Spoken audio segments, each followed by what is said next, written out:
Welcome to the Leaders in Payments podcast, where we talk to C-level leaders from across the payments landscape. We'll be discussing the products and services that impact the payment space today, as well as trends and predictions for the future of payments. We will also hear stories from our guests about their journeys to the top.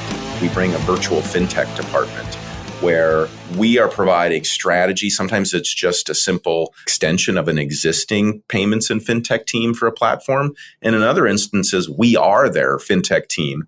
And I think that can be really, really helpful because, we've grown vertical SaaS platforms. We've exited them to public companies. We've had to make a lot of those decisions, and we have a lot of scar tissue to show the mistakes we made along the way.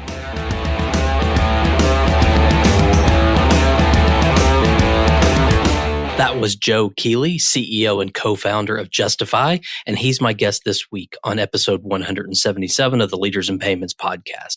And I'm your host, Greg Myers. Joe is a self-proclaimed accidental entrepreneur with a passion for facilitating the extraordinary. Joe has had a fascinating journey through the world of entrepreneurship that all began with an employment ad that wouldn't be found anywhere but Minnesota. His willingness to respond not only got him the job, but also led him down a prolific entrepreneurial journey that lasted 15 years and resulted in the sale of the business to a public company. His new company, Justifi, specializes in providing the technology for vertical SaaS platforms to become world-class at payment monetization and going beyond payments. Keep listening to hear more about Joe's journey, his vision for the future of payments, and the future of Justifi. We've got a great episode ahead, so let's get started.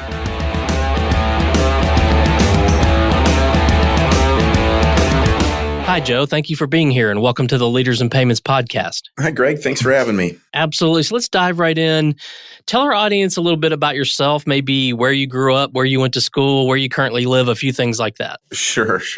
So if you imagine nowhere, I kind of grew up right in the middle of it. Only kidding. I grew up in northeastern North Dakota, very, very small town, and it's hard to migrate and go to university in Minneapolis, St. Paul, 5 hours south, and not be from Canada. But that is where I grew up. I went to the University of St. Thomas, ended up getting a degree in entrepreneurship. I was sort of an accidental entrepreneur in a company that I started while I was in college, actually, which I can share. But I live in St. Paul now and lead a payments and embedded finance company. Delighted to talk a little bit about that and wherever else we take this today, Greg. Absolutely. So we'll dive into your career journey in a minute, but let's talk about the company first. So tell the audience what Justifi does. Justifi exists to accelerate the potential of vertical SaaS platforms. So we think about a platform, what we do is we think that our team has grown a number of different platforms, processed billions, and ultimately sold those platforms. But we looked at that journey that we've taken as a platform, as a marketplace, and it was really complicated and really expensive. And it wasn't really designed in the early days for the benefit of the platform. So while the journey ended really well, we don't think that sort of 15-year journey is something that other platforms can do. We don't think that there's enough chief payment officers out there for all of them to have. So in short, Justifi provides the technology for platforms to be world-class at payment monetization and going beyond payments. It's sort of especially in what you talk about a lot on the podcast is, the cat's out of the bag for platforms that their economic engine is embedded payments and embedded financial products beyond payments. But there is a big gap between getting started in world class. So Justifi exists to provide the tech and the team to help platforms accelerate their potential. Are there certain verticals within the SaaS environment that you focus on, or just basically any SaaS-based company? It's really any vertical platform or marketplace that has multiple, parties involved. For example, one of our this was really built out of experience in the sports tech vertical. So you have a platform that provides software to youth sports teams, and those teams also have customers, i.e. the parents signing up for these things.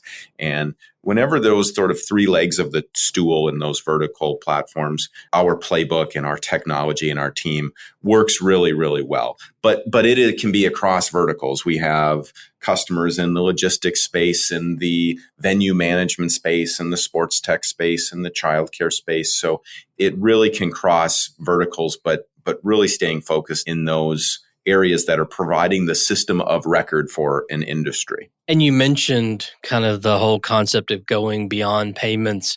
How much of what you do or talk about is the beyond payments part versus the pure payments play? I think that it is half of the economic story. It really is. I mean, I think there's so much time that's spent in payments, and rightly so. That's where it often starts, and in many cases should start. But from our experience in growing platforms, and really over half of the economic value that a platform can create in their ecosystem is actually what happens after payments. Now, it requires you to be excellent at payments in many cases, from capturing data and that sort of thing. But for us specifically, I think there's really three legs of the stool. There's the underlying tech on the payments. There's the beyond payments, and then there's the team component. We have a virtual fintech team where we really help on the business side. And, there's to win at this and to truly be world-class, I think it takes, terrific tech and a great API or hosted solutions, but it also takes real business people leaning in and making business decisions around how to best implement it and how to execute, because this only really works when adoption happens and optimization happens. Right. And how big is the company? So at this point, we are about 18 months old. We were started by a really core group of folks that built a couple of different platforms over a 15-year journey. So we're certainly veterans in the space. We have a little over 30 team members today and a number of customers that are small and very large, approaching billion-dollar platforms that we're integrated and working with. And you raised some money, I think was it late last year? We did. We've raised now $13.5 million between a seed round with a number of venture firms, including Emergence, Rally, Crosslink, and then also some venture debt as well. You mentioned a couple of things that I want to unpack a little bit. You said that, the three-legged stool and payments, and you said most of these SaaS platforms should start with payments. Why do you view payments as a starting point? Well, I think it's not an absolute statement, but a lot of times what payments does is we are in what I call sort of the Web 2 of fintech in this journey. The first was simply just enabling someone to collect money on their platform. The second is really that monetization, and where you're seeing the sub-account architecture, and then the Web 3 is what we're sort of this beyond payments. And it can get really confusing for folks in the payment world, let alone CEOs and leadership teams of SaaS companies. In many cases, are not dialing in and listening to payment podcasts. I mean, they maybe they are and they want to educate, but they have a company to run and they're usually passionate about their vertical. And the reason to start with payments is because almost every platform has enabled sales to happen on their platform anyway. It is almost a requirement in the SaaS world to allow one's customers that are using the platform to collect money from their customers. So it's probably already there. And if a platform's not monetizing payments, if they're a newer platform, they're almost certainly integrated, with a basic level of Stripe Connect or something like that. And it's doing its job. It's allowing their customers to collect payments for their goods or services that they're providing. But if one wants to go beyond payments, it means, having the right infrastructure to scale, monetizing those payments, because after all, the platform has created the ecosystem, and we believe at least they should capture, the lion's share of economic value, or at least participate in a meaningful way, regardless of their size. And then there's this sort of aspiration of, wow, I want to go beyond payments, or I want to be in fintech, which is this broad term that's used. And things like embedded lending and insurance and issuing.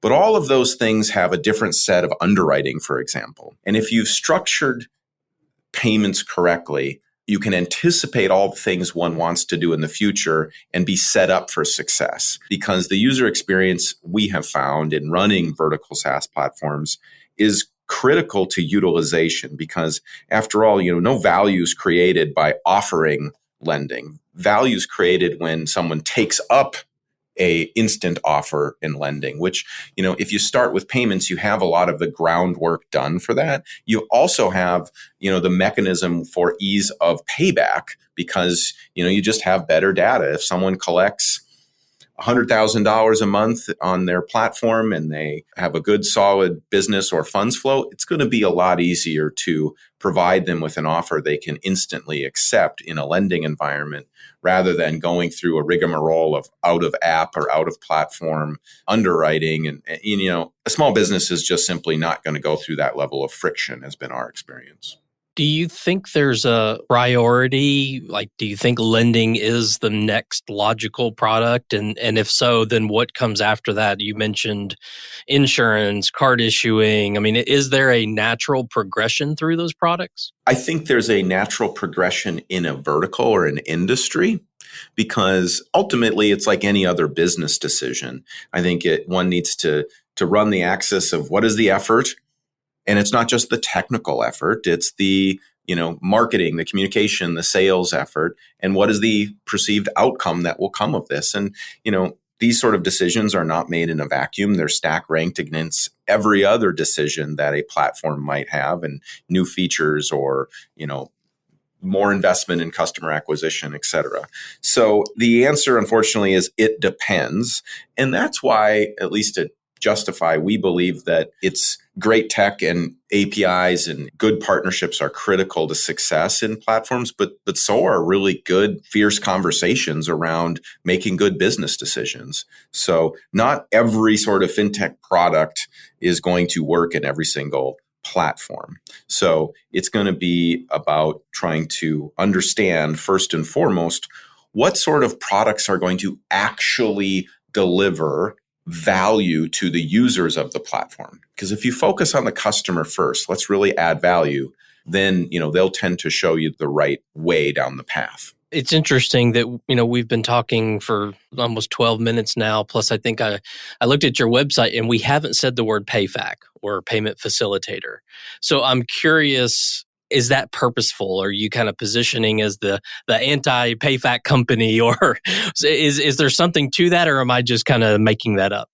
No, I mean, I think that the way that we view it, I mean, we run an orchestration layer, so that we believe that a platform shouldn't have to just sort of choose now until forever the way that they want to do things. So we will integrate with multiple different acquirers. We will be payment facilitator and help all of that to happen. But we'll also be the orchestration that allows them to unlock, maintain optionality for bringing the beyond payment features into play. And the journey might change. In the beginning, when we talk about lending, a platform say, yes, I want to operate lending, and a partner would be the best to embed and do that. But then later, the risk might be lower and they may want to do balance sheet lending and really participate in even more economics. But they don't want to do it for 100% of their customers. They want to take the 10% that they really feel comfortable with and have the data. So maintaining that optionality is important. And if we feel the same way about we're definitely not anti-payfac, but we are, I think the world has changed in such a way where the traditional way of thinking was platforms struggle and, just sort of don't get to participate in a lot of the monetization, or they do a little bit, along the way. But then once they get to, it used to be 100 million and then 200 million and then 500 million and maybe it's $1 billion, then we'll become a payfac. And our belief is maybe never they should become a payfac, actually, because if you can achieve the same or better results without taking on a lot of tech debt and a very expensive people and risk, isn't that a better business decision? And we think, sort of fintech orchestration is why we built Justifi. We think that there's a better way. We've experienced ourselves in running platforms.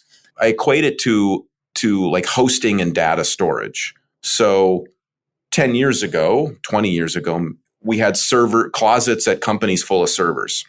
And that's where we had our data. And then we had things like Azure and AWS and Google Cloud. And now, it'd be hard pressed to find a company that said, our strategy is to go buy a bunch of hardware and put it in the closet. It would be, no, actually, why don't you have both AWS and Microsoft? And why don't you host in different parts of the country or world so you're never down and you have redundancy? But you're not owning those hard assets. You're not owning the tech. You're renting it, and it's infinitely scalable. So we think the same concept should be applied to the traditional question of how to best untether the power of embedded payments and fintech for platforms. And we think it's actually for them not to become a payfac. Well, what would you say differentiates your company from your competitors out there? A couple things. I think that one, we have a sub-account architecture, and that's not unique in those that are focused on serving vertical platforms. It might be unique in the broader payments world.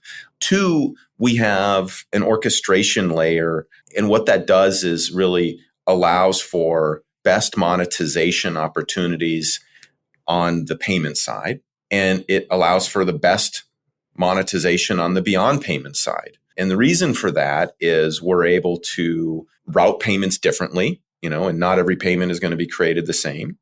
We're able to bring in best of breed partners and create flexibility and optionality on the beyond payments, because I think that going into one closed ecosystem, you're limited to what's on that menu. And our experience, I would say the third thing is we bring a virtual fintech department where we are providing strategy. Sometimes it's just a simple extension of an existing payments and fintech team for a platform. And in other instances, we are their fintech team. And I think that can be really, really helpful because, we've grown vertical SaaS platforms. We've exited them to public companies. We've had to make a lot of those decisions, and we have a lot of scar tissue to show the mistakes we made along the way. And we think that committed partnerships are as important as hardened tech. I think I know how you're going to answer this, but I'm going to ask anyway. Sure. Where do you see the payments industry heading in the next, say, 2 to 3 years? Certainly, we know that payments alone continues to grow, and I think that platforms are going to continue to demand more than just the status quo, and payments and payment methods are going to, continue to expand, and stored wallets will continue to be, a trend that we see. But the actual biggest trend I see for platforms and payments is beyond payments. So what do I mean by that is that, it's all of these other, payments is part of fintech, but fintech is not just payments. So that's when applicable, the other financial services or products that can be embedded alongside of or connected to the payments, such as embedded lending or issuing and insurance, even payroll and some of these other things. Some of the most sophisticated platforms in the world are these embedded payment and fintech companies hiding in plain sight. Recently, we saw Toast go public. Well, yes, they provide software and hardware for restaurants, but they also provide payments and insurance and short-term and long-term capital needs for restaurants, so on and so forth. So, the intersection between guests and hosts and the platform of Airbnb, there's a lot of things happening there. So we think that enabling, just like technology, I think ought to do, it level the playing field a little bit. We think that it allows platforms to accelerate in quarters instead of years to reach the same level that was the case in the past. Well, let's switch gears a little bit and talk about you. So if you don't mind, tell us about your journey to your role there. I know you're a co-founder and the CEO, but maybe a little bit about your background, sort of where you started after college up until today. On the surface, remarkably unqualified to lead a payments and fintech company. Let's just make sure we're all clear on that. My background actually is I answered an ad while a hockey player at university that perhaps is only listed in the newspaper in Minnesota. And that ad said, looking for a hockey player to watch our 2 7 and 9-year-old boys. Okay, well, I sounded interesting. I needed some summer spending cash for rent and such. I was an undergrad and answered the ad and got the job. So here I was hockey player from North Dakota, found myself as a nanny for these two boys. But what it turns out to be, I was a big brother. I was a chef, chauffeur, referee. I showed up the first day. I introduced myself to the 9-year-old, very polite, boy. And I said, I play hockey at St. Thomas. He thought that was cool. And he said, well, I'm going to play hockey at Harvard. And I said, oh, I've heard of it. I guess we better get to work. And what I realized in that job initially is that their parents, just like every other parent, and I don't think very many 9-year-olds in Minnesota come up with, I want to go play hockey at Harvard on my own. But that was the definition of success, or at least a vision that their parents had for him. And he adopted that. And they worked very, very hard of trying to, just like all parents, to do the best for their kids. And they were working parents. And so I became part of their team. I became a role model for those boys. So from that experience, I saw supply and demand. I saw lots of parents having this challenge of particularly needing a nanny in the summer or after school. And I had all kinds of friends that thought my job was amazing. And how can I get a job like that? So I started a headhunting company while in undergrad. Started placing my knucklehead friends with other families to be role models for their young people. And it started to grow. But I was very much a reluctant entrepreneur. This was more of a beer money project for school than it was a business. But fortunately, at the time, the bar was really low at undergrad, and the entrepreneurship department got a hold of me and said, well, this is a company, and, come on. And I jumped in and used my class studies as a project. And fast forward, I won a number of awards, including a pretty substantial one that I was the Global Student Entrepreneur Award. And I remember winning that. It was sort of named as the best student-run business at the time. It still exists today, that award. And I asked one of the judges, why did I win? So many companies have more revenue than I do. And the judge said, well, this isn't a revenue contest. And every single one of us judges have kids, and you're solving a unique problem in a unique way. And we all have the same issue. So that was a lot of pressure because I couldn't quit now. So, right. So I took that sort of staffing business and matured it and turned it into a franchise, and then built some technology for mobile booking. And over, 15 years of an overnight success, a couple of things happened.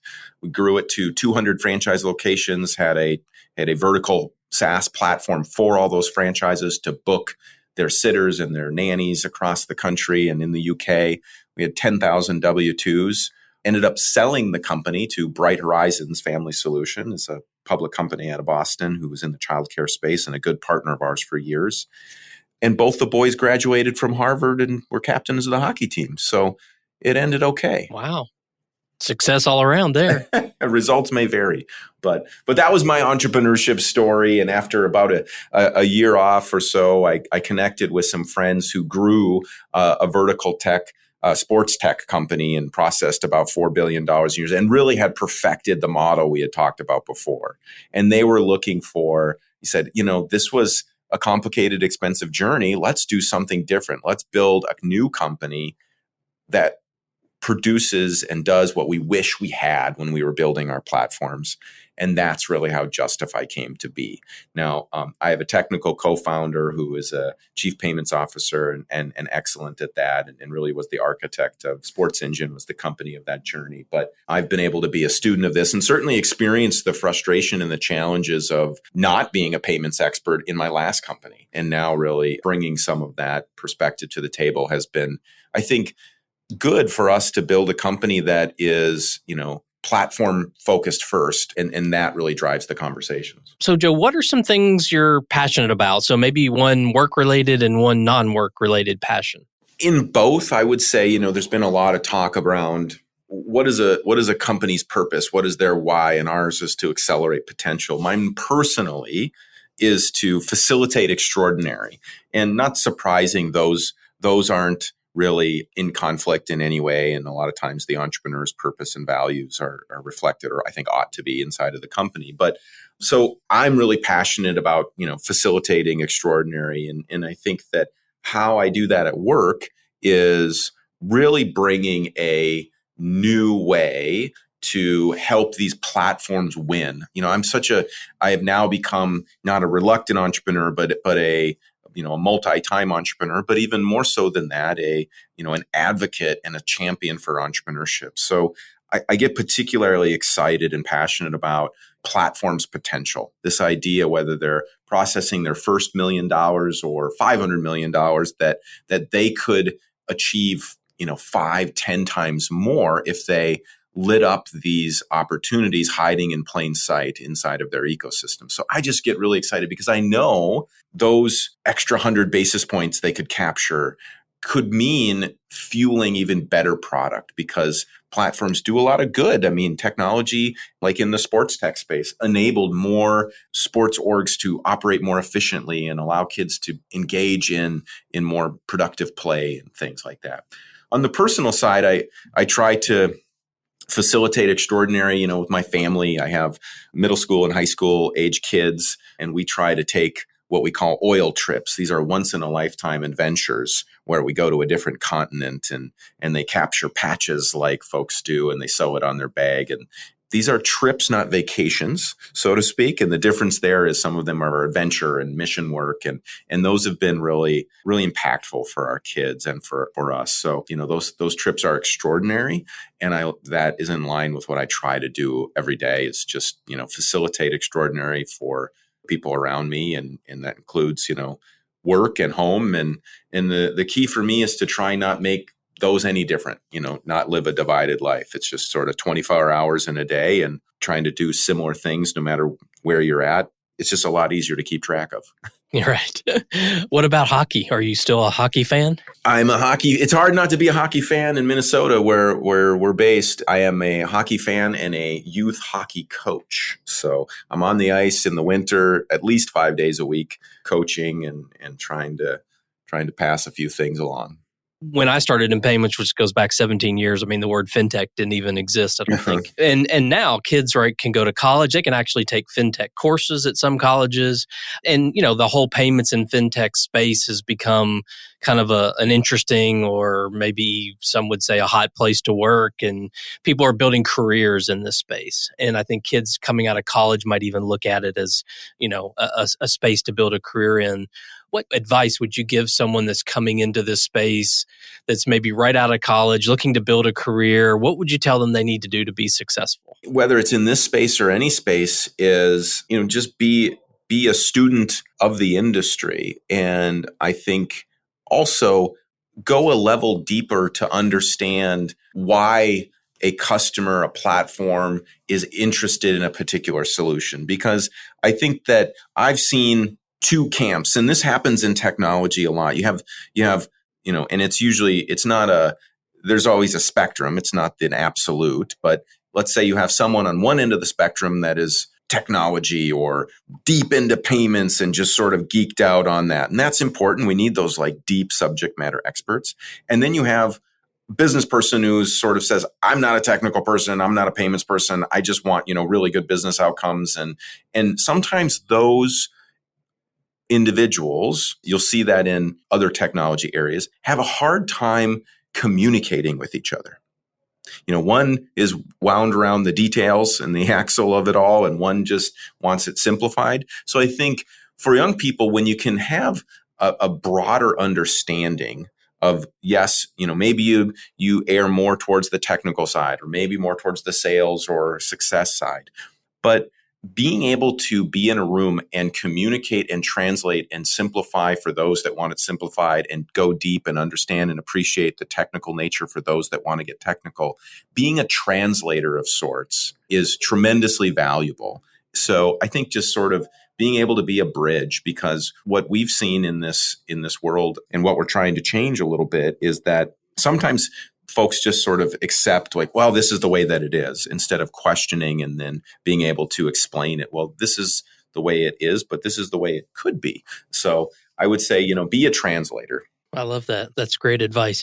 Well, Joe, we've covered a lot of ground on the company, you and your journey and your vision of where things are headed. So is there anything else you wanted to talk about before we wrap up? No, this has been great. Appreciate you leaning in and chatting a little bit.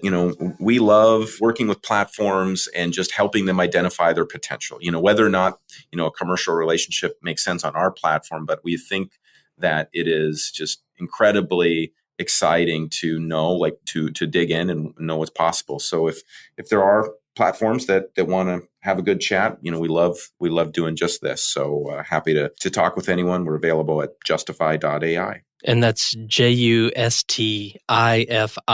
You got it. Awesome. Okay. And if anyone wants to reach out to you, I believe you're on LinkedIn. You got it. Yep. All right, great. Well, thank you so much for being on the show today. I know your time is very valuable, so I really appreciate you being here. My pleasure. Have a great day. You too. And to all you listeners out there, I thank you for your time as well. And until the next story. Thank you for joining us this week on the Leaders in Payments podcast. Make sure you visit our website at leadersinpayments.com, where you can subscribe to the show and where you'll find our show notes. If you enjoyed listening, please share on your social channels as well.